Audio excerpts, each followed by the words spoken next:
morning, Carl Bogar here with Historic Military Impressions, making this video live from De Pere, Wisconsin, where we've been here since Friday doing our Century of Service exhibit. It's our second year at Celibate De Pere. I'll make a quick little video of this exhibit. It's my favorite, but we do it the least. This exhibit covers all 6 primary wars of the 20th century, from the Spanish-American War all the way to Desert Storm. As you enter the tent, the first area you'll come across is the Spanish-American War. The Spanish-American War was fought by the United States and Spain in 1898. It actually was roughly about a month long, but immediately after that, it led to the Philippines insurrection and the Cuban insurrection that went to 1902. So that's how it enters the 20th century. So we have a nice McCullen saddle. We have a Craig Jorgensen rifle, the model 1898 with the bayonet.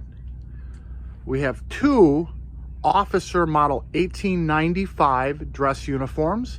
This one is for the 1st Corps of Cadets, part of the Massachusetts militia that was called up to handle the coastal defense fortifications in Boston for a captain. The other is for an infantry captain of the 1st Infantry Regiment. And in the middle here, we have a artillery enlisted uniform. For this was Corporal Leahy. He actually died during the Spanish-American War. We got the uniform from San Francisco, but he actually died out east in the United States. And we have the matching pants as well. We also have, I don't know if you could see it, these are original prints made in 1901 from the Spanish-American War.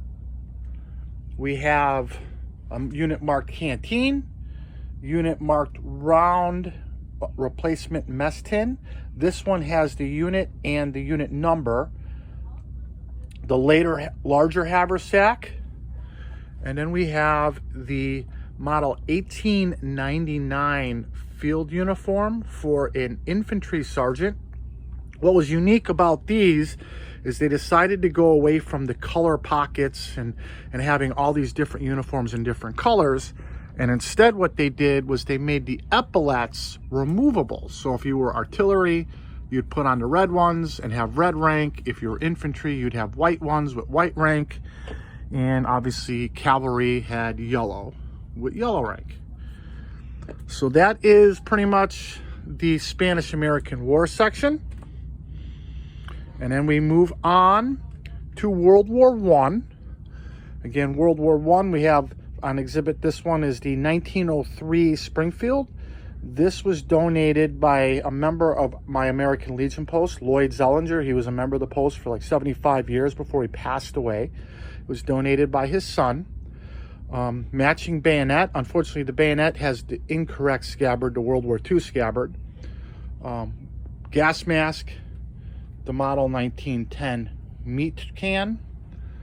Brody helmet, dog tags, entrenching tool, and Patton cavalry saber with the Montana Peaked campaign cover. You can see the stitching on the brim here, so you know it is a World War I one. We also have the wool uniform for the 5th Infantry Division, and we have the summer uniform for the 34th Infantry Division, the Sandstorm Division, with wound stripes. It was very unique to see the summer uniforms with patches on it. So I'm gonna stop here and then we'll go back to World War II. Now for World War II, we start with the model 1917 A1 helmet that was used early, Pearl Harbor and Wake Island. Pair of boots, the BC 611F field walkie-talkie, BC 1000 field radio. We have an M1 Garand and the M1 A1 carbine. The 2 bayonets, we have the full length bayonet, and the other one is a cut down, the 1905 E1. Nice original M41 field jacket with patch for the Black Hawk Division and Second Lieutenant on it. And then we have a complete set of gear with the 1928 haversack, 1942 jump jacket, an original jump jacket, jump boots, and then we have a set of gear for a paratrooper. And then we have 3 of the women's uniforms, a nurse uniform, the white uniform, the women's HBT, and the tropical khaki uniform for the Army, for she was a cook in the Pacific. Meat can, axe, woodsman's pal, and then a pair of double buckle boots for a woman. And then as you come around, you go into Korea, Vietnam, and Desert Storm. So I'll make a pause of the video and we'll start with that up in a second. You come around to the other side, you have Korea. We use the mannequins to distinguish the different areas. Obviously you have a complete 44 pack with the 45 cargo bag. All of this set is Korean War dated. Helmet and a poncho, another musette bag, but the green one, a PRC-6 walkie-talkie.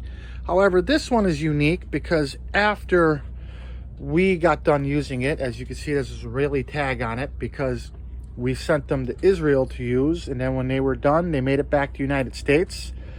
This item is very unique. A lot of people ask us questions about it. It's actually a switchboard to connect the field phones, and then the M51 field jacket. Basically, Korea was World War II with light gear with very minor new exceptions like helicopters, Mickey Mouse boots, and some cold weather gear changes. And then we go to Vietnam. We start out with the map of Vietnam. We have earlier war HBT uniform for Lang. Lang, his name does appear on the Vietnam Wall. This uniform was donated by their family when we did our exhibit a couple years ago in Indiana. We have the Jungle Rock, all nylon. We have an M72 Law. First pattern jungle uniform for the Marine Corps. This gentleman was made it all the way to Master Sergeant and then became field commissioned to captain. So we actually have 2 of it for him, one for his enlisted rank and one with captain. Then we have third pattern jungle uniform with the full set of gear. We also have another third pattern tailor-made uniform, short sleeve for Air Force with in-country theater-made patches. The gas mask, the earlier version of the M16. This example is actually an SP1.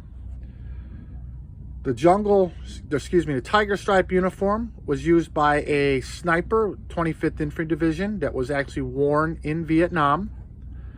And then we have the 2 early uniforms, first developed in 1945, but used in Vietnam. You have the green dominant for the lowlands of Vietnam. You have the brown dominant for the highlands of Vietnam. A pair of the Vibrant Soul jungle boots.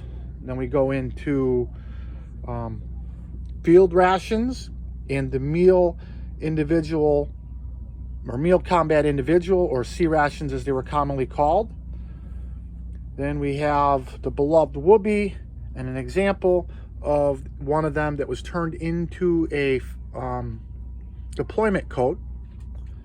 Machete, Bouncing Betty, Claymore, the Marine Corps full pack, the 41 pack, but all Vietnam dated with the Marine Corps gear, and IR binoculars, unfortunately not working yet because as you can see they're still missing a piece.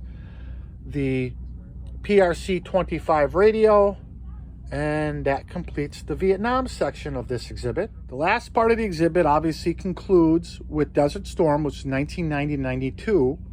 So basically you have the Alice pack, the M17A1 mask with hood, the canteen so we could show how kids how the canteen would connect to the mask. The night desert camouflage parka and trousers. Obviously, it was designed to make you invisible to night vision. They discovered it didn't work as planned. M16A2 or AR-15A2 for easy display purposes. The PRC 77 radio, basically the 25 and the 77 looked identical. The 25 had a vacuum tube. The 77 was 100% solid state. During Desert Storm, there was actually trading cards. So we have a complete set of the pro set of trading cards that have been very popular, people looking through. A night scope and PVS-4 night scope. Obviously everything was green, so we had pack covers. Desert boots, an older MRE, and then the exhibit concludes with the final mannequin in the chocolate chip desert uniform with flak vest that has the desert cover. And then you would normally exit out. Well, this is Carl Bogar for Historic Military Impressions, signing off from De Pere, Wisconsin at the Celibate De Pere Festival.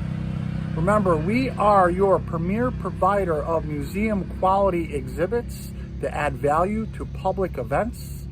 We are often imitated, but we are not equaled. Have a great Memorial Day, everyone. Look forward to being back at the store. And next video will be all the items I've acquired in the last 2 weeks. And I'll see you then. Have a good Memorial Day.